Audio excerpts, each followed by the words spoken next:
This is a worked example on how to solve a logarithmic equation.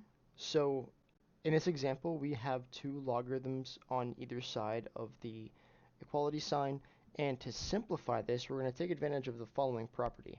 If I have a log of base b of x, and I raise that over an exponent that matches the base of the logarithm, then this is going to just equal x itself.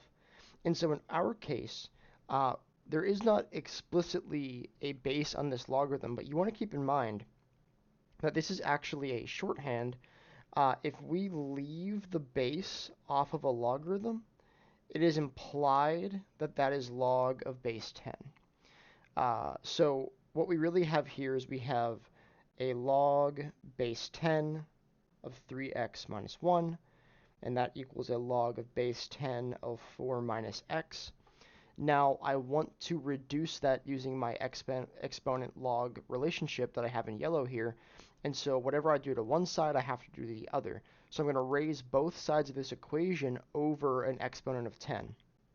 So I guess I can just represent that as 10 here and 10 here, right? So it might look kind of, well, okay, let me write this a little more, let me write it out fully. We have 10, and then the power that 10 is raised to is 3x minus 1, right? So I want to make it very clear what I'm doing here.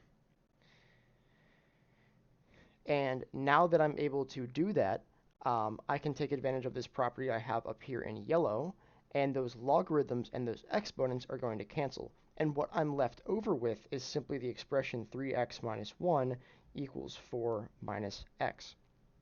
At this point, hopefully you can solve this equation. If you made it this far and you can't, good job. But we can add over the x, and then we can add over the 1, and then I can take the 4 and divide that, and I will get x equals 5/4 as my final answer.